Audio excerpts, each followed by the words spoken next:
one chat at a time. Hey guys, and welcome to the very first episode of Keeping the Arts Alive one chat at a time. Today we're chatting with the wonderful Molly McGlynn, talking all things Coronation Street and Bridgerton. So if you like what you see, please like, comment and share with your friends and family. And enjoy the video.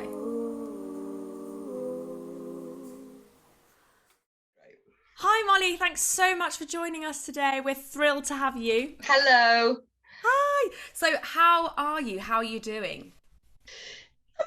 Hey, yeah, I'm okay, thank you.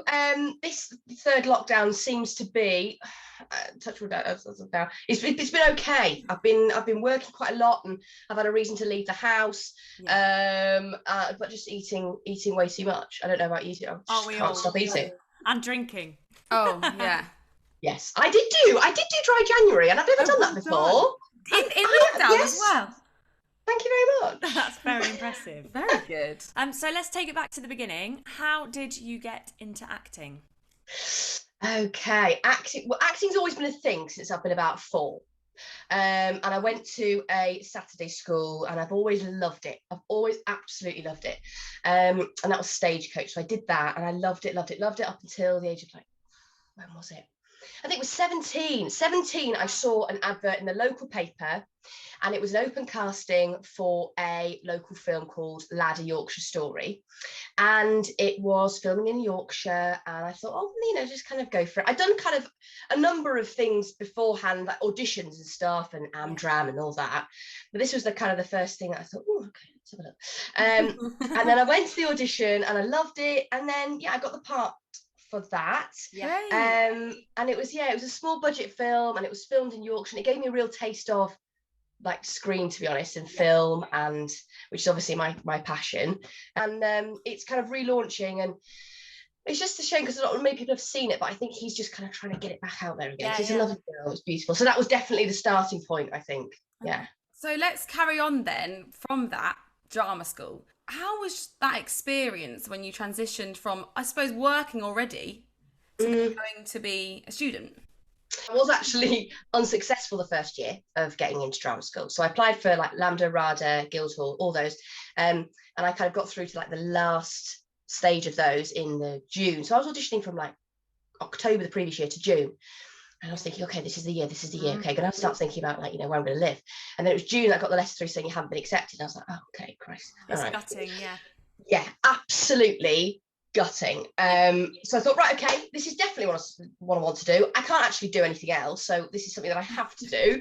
And then I applied again, and I thought, having got that taste from Lad, a Yorkshire Story, I thought screen is definitely that's the forefront of kind of what I want to do. So I looked at drama schools that were kind of specialised in that, and then I auditioned for that, and I got in, and it was brilliant. I absolutely loved drama school. I loved every moment of it. I loved it. Oh, dream. That's such a good story. I'm glad that you did. Oh, so what happened? What did you do after drama school? Did you go straight into a job, or? I mean, the process of getting an agent in drama school was horrendous. It was horrendous. What an awful time. I don't envy you. No. Do you have showcases then? I know in musical theatre they have quite similar things. So do you have final year showcase that agents come to? Yeah, absolutely. So it's the final year that you're kind of shown to the public, so to speak. And they did three professional shows at the end of the year, which is open to the public in Wigan. And then we did a showcase, which was in Manchester, and then we did one in Soho. And obviously, your 3 years are riding on that moment of being picked up by somebody, and you've got to pick the right pieces. You've got to get with the right partner because they've got to be dedicated enough to it. You've got to sleep enough. You've got to make sure you've got no spots. It's all that stress. Oh. And I came away and I didn't get anything from Showcase, and it was literally, it was awful because I was surrounded by people who were just getting picked up. And that's the thing, isn't it? It's the comparative element of where you're like, well, what, they're getting it, I'm not. Oh. Yeah. Horrible. And that was probably the hardest time of drama school. And then I was picked up by for my final show, second to final show, I got picked up by a lovely small agent. Actually, he was in Sheffield. Love him. And he was delightful, and he kind of picked me up, and I don't think he felt sorry for me, but he definitely, he knew that I was finding it a little bit hard. And then from there, my first professional job was it was a theatre production actually, and did a professional show with them. It was a big cast actually, and it's quite a risky script actually. Thinking back to it, actually, I'm surprised they even let it in. But yeah, and I did that straight after, and then which I was really, really grateful for, and I met some lovely people. Some people I'm still in touch with now. And then kind of shortly after came more TV stuff. So yeah. Well, we're on about TV stuff. Before we get to the B word. Yeah, the big B. Before we get to the big B, let's just quickly mention about CORRIE. Coronation Street. I mean, how was that experience for you? Well, honestly, so Coronation Street has always been, and it still is, a big part of my life. Since I was about 7, I've watched it all. Obsessed. And I went for the audition, and I mean, I don't think I'm quite nervous for auditions anyway. I tend to be quite nervous and panic, and then forget my lines, and it's just ongoing issue. And then I had the audition. I didn't think anything of it at all. And then I got called, actually, funny enough, on my grandpa who passed away a long time ago. It was his birthday, and I got told on his birthday that I'd been given this part. So I got that, and I went in. Because I worked across the water at Salford Quays. I worked in a call centre for actors.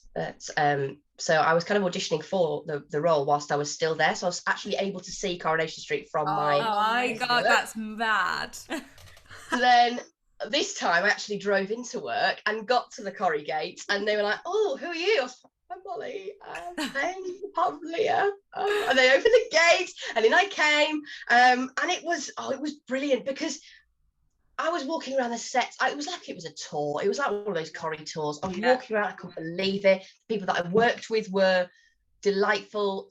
Sally Deliver and Helen and Brooke, and it was so great. It was so great. And the part that I played, I loved. Like, she was nasty. What a role. What a role. What a role. What a wardrobe. What a wardrobe. Oh, wow. But yeah, it was, that was definitely, I was kind of like, okay, dreams come true there. Dream has come true. Corrie on the cobbles. I loved it. Great role. Couldn't have asked for more, really. What else do you want? Yeah. So funny you mentioned Sally Diniver, because then you actually star with her real life daughter in Bridgerton, Phoebe Diniver, of course, playing Daphne.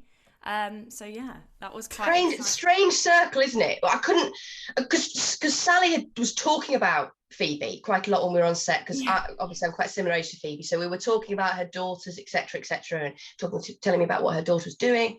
And then obviously, I don't know how many years later, but quite a long time later, and then I kind of realised who it was. And then Phoebe mentioned it. She was like, "You acted with my mum." I was like, "Oh my goodness, yes I did." And then Sally came to set, gorgeous. Then I went out for a walk with Phoebe recently. Sally came to the door, and she was like, we were just chatting. It's quite bizarre. It's bizarre. Yeah. Bizarre. From Crazy. the cobbles to, I mean, and talking about, I know you're talking about your wardrobe as Leah, but the wardrobe in Bridgerton, I mean, it's phenomenal, isn't it? Were you in a corset at all? Because I know there's a lot. Oh yes, Megan. Oh, how was luckily, I wasn't in one of those, because one who does Kim Kardashian's corsets, some of the girls had those full-on corsets, like right down to your pelvis. I fortunately just had like a little, like a big first bra. It was like one of them. Okay. But I mean, they laced me up tight. They laced me up tight to the point where my shoulders were just not in a position that they've ever, because I'm used to slouching around like this. My shoulders were so far back, I just couldn't believe it. And the costumes were just beautiful. I'd often, because I mean, my costume didn't do very much for me, let's be honest, but it was still beautiful. Oh, no, still gorgeous. It was amazing. You looked, honestly, it was amazing. It was. Oh, that is so, and it was mainly like coming on set and seeing the Featheringtons as well, like seeing the Featheringtons and what kind of wardrobe they had on that day, and kind of seeing Polly and Nicola walking past, like, wow. And people are mocking those in the show, but tell you what, yellows and the oranges. I mean, brilliant. Insane. I mean, talking of all of that as well, and talking of the Featheringtons, did you get to have like a good relationship with them? Because obviously a lot of your scenes was mainly with Phoebe. Yeah, it was quite a lot of most of my scenes were with Phoebe, but also they were quite a lot with the actual Bridgerton family. So more often than not, I was hanging by a door or, you know, doing something else on the side. But you're there, really. You're still there. As soon as they say, you know, cut, you're all fooling around and, you know, rolling on the floor or whatever. But yeah, I've definitely... that I think that's the joy of this job, really, because as an actor, you often do jobs, and I imagine it's the same in musical theatre as well. When you do like a 2-year show, and you spend so much time with these people, and you become quite intimate with these people, and you spend, you know, hours, rehearsals, your worst moments, your best moments, and then sometimes it could just be a case of that's the wrap, and you won't see them again. And I'd always kind of thought, okay, you're going to have to get your head around that, Mol, that, you know, when you work with the people, some of them you'll never see again. But I'm so glad to say that Phoebe, in touch with her a lot, like she's delightful. What a lovely, lovely person. And she obviously lives, well, her mum lives just around the corner. So we're able to kind of meet for walks and stuff. Yeah. And the same with Claudia, who plays Eloise. We kind of hit it off after, I think it was our first day of filming, actually, when we were coming out the main stairs at the front of the house. And Claudia and I were just chatting a bit, and we were like, actually, we get along really well. And we went back to the hotel and had some drinks, and we ended up actually living together for 4 months in Ealing when we were filming. And we're like, that is a friend for life. I speak to her every single day. She is she's hysterical. You can tell even through her character on funny. But that's also Claudia. Like, really, Claudia is a bit like that anyway. She'll be the first to say that. I mean, it just used to make me laugh when I used to see her like at the side when she was kind of coming up, doing whatever, or entering a room, and her stomp, like she just kind of like stomp into the room. It used to just crack me up. But yeah, so that I'm really, really glad. I'm obviously like, I'm in touch with Rege, I'm in touch with Johnny, and in touch with you. We've got group WhatsApp and all that. But yeah, Phoebes and Claude's like very, very, very good. Stay in contact with them, and the crew as well. The crew are delightful. What a lovely crew. So how did it all come about? I mean, did you just go and turn up to an audition and get the role, or? Well, it was, so no, I'm used to doing self-tape, so I'm used to record, hence the really, really white, bare background. I'm used to doing self-tape, so, you know, great, I love them. You know, you don't necessarily have to always go down to London, and you get it sent off, and it's done. But this time, my agent, Vic, she called me up, and she said, you've got an audition in London. I was like, oh, great, actually, quite nice, lovely. Go down to Shoreditch, my favourite place in London. Yep. Love Shoreditch, love it. Brilliant. Gorgeous. So I went down there and taped it. So there was obviously Cole was auditioning with me, and he was he's the casting associate for the show. He actually cast the whole thing, and he's doing my audition, but is also kind of recording at the same time to keep it on tape for reference, whatever. And I went downstairs, and there was a girl there from my previous job who I was like, oh, hello, Ellie, nice to see you. And then I was like, you go for the same role as me? Because I've not got a chance. And then Ben Miller walks out of the audition room, and I just, because I mean, you know, it's Ben Miller. Yeah. And I was like, what's Ben Miller doing here, auditioning for the same show that I'm auditioning for? What's this about? Went in, did the tape, loved the audition. It was the most relaxed audition I've ever done. Cole, I've auditioned for Cole a couple of times, and he's just got this air about him, and sense about him, which just relaxes you. Brilliant. And then didn't hear for like a month and a half. Oh no, kept you waiting. 2 months. Yeah, but I at this point I've got rid of it. That's the same with all auditions.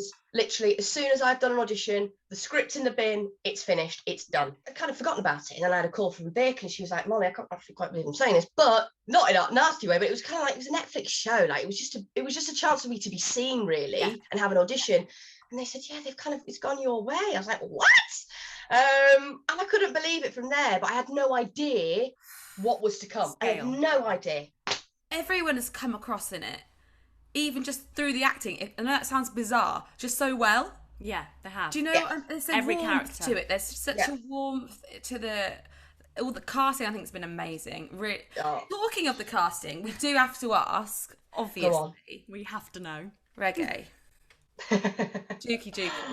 Oh, that delicious in real life. He's lovely. He's lovely. He's so professional. Like, he's always like, listening to some music or getting his script down. He's so professional, and seeing it at a rap party having a bit of a boogie, that's all also quite hysterical. But yeah, because I didn't have that many scenes with Rege, because most of them were kind of just Phoebes and I or the family. But yeah, what a lovely chap. I think he's kind of taken everyone's heart, hasn't he, really? I think everyone's kind of fallen. But... It's not bad to look at, is he? Let's put it that way. Well, there you go. We'll say that. But also as well, talking about people that were in it and yourself, what was your favourite memory? Yes, there was a moment at the read-through, which was, I forgot my glasses, couldn't see anybody, but I could see these people coming in, and I was literally, what am I doing here? What am I doing here? A little bit of a moment of, I should probably go. And then the Netflix people were there, and they were telling us how, what the show's where it's gonna go, and they said it's gonna go global at a certain time, and it's gonna go global across the world. And I literally went, are you joking? In front of everybody. I didn't censor anything that I said. I said it in front of everyone, and literally everyone just looks at me and started giggling, and they obviously thought, oh bless her, she hasn't got a clue, and she hasn't got a clue what's coming. So that was definitely one of them. Love that. And then another one, we had I think it was just like the morning rituals of coming on set, like Tom Verica, who was directing, who was in How to Get Away with Murder, which I watched, which I was obsessed with. So I was like, Tom Verica's directing me. And he was just delightful, and I think it was the coming on in the morning, and every time being knocked on your Winnie and say, okay, you're on set now, Molly, and kind of walking across with lovely Pete, who was RPA, who kind of would take your coffee to you, lovely, and then you'd go on set, and it was just everyone was there, and you'd walk into that huge beautiful room with your costume on. I still have my trainers on, but whatever. Love that pic. That pic is everyone remembered that. Everyone was like, okay, Mol's dressed for the occasion. I was like, can I keep them on whilst we do it? Like, can I keep them there? Okay. But yeah, do you know what? There were loads of hysterical moments. It was beautiful, and we had a great time. But specifically kind of every morning when I'd come onto set and everyone was there, and we were all there together, ready to be like, okay, we're gonna be here for 4 hours. So, let's start this. I loved that. I love that. So Rose, who you play, your character in it, will she be appearing again for series 2? I don't know. I can't say any more on that. I don't know. But all I will say is I'm so excited that series 2 is going ahead, though. Yes. Because there's so much. Obviously, it's because it's a series of books. There's so much to be told. And Anthony Bridgerton, Jonathan Bailey, there's kind of stories about him next. I've been obsessed with him for a very, very long time. He was actually probably in the show that got me into comedy initially, which was Crashing. I don't know if either of you have watched it, but it was written by Phoebe Waller-Bridge. Brilliant. It's genius. It's going to be genius. And it's one of those shows that I literally, to anyone I ever meet, have you watched it? No. Okay, great. Get on it. And he was in it. Yeah. And it was just, and seeing him in that and then working with him, and he's as much of a joy as you kind of get from him on screen as he is off. Absolute hoot. It's going to be about his kind of romance kind of side of things, isn't it? His story. Yeah, so the book kind of that's how they develop, and obviously his Kate, the casting's just been announced for that. Yes, so I think everyone's getting a little bit excited about that now, and the fact that it's on the horizon and it's gonna start soon. So yeah. So excited. It's one of those shows. I mean, I've watched it twice. Yeah, you have. Do you know what? I'm actually on my second go. I'm episode 2. I loved it. There's so many details in there though you missed the first time. That's exactly what my mum said. Literally, yeah. It's the little funny bits, or even the hysterical bits when they're having a conversation from one scene and they cut to the next, and like that is an innuendo that's just finished the last sentence of things, and the music and just the tiny little things in the back, like the essays worked so hard as well when they were there. I take my hat off to them, because they were there, rain or shine, and the ball scenes and everything. You miss some things first time. Even I missed things first time. But yeah, Mum and I have watched it a couple of times, and Stephen, bless him, any opportunity when I'm actually not around, we'll just be like, pop it on the television. Like, yeah, all right, babe, all right, calm down. I know it's that frock, Stephen. Put it in my wardrobe, So what is next for you? Do we have any plans yet, or is it classic COVID, not a clue?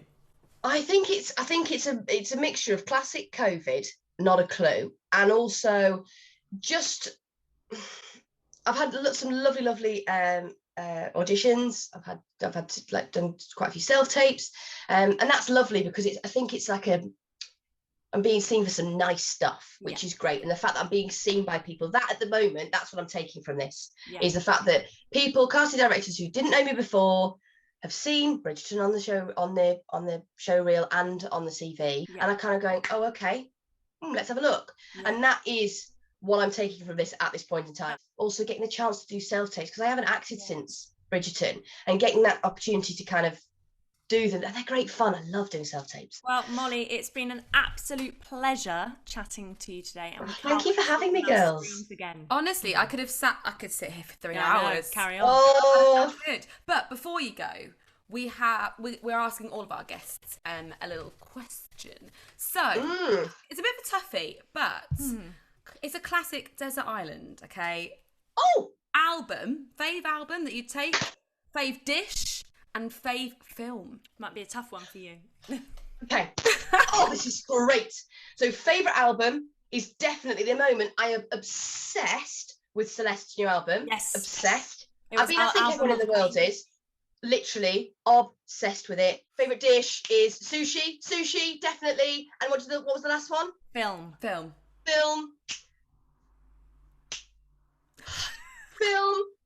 At the moment, I've just watched Whiplash and I loved it. So there you go. Right. Nice. Excellent choices. Honestly, though, thank you so much. Thank you. And hopefully we'll catch up with you soon.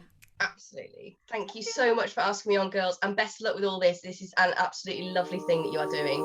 Thank you very much. Thank you. Bye.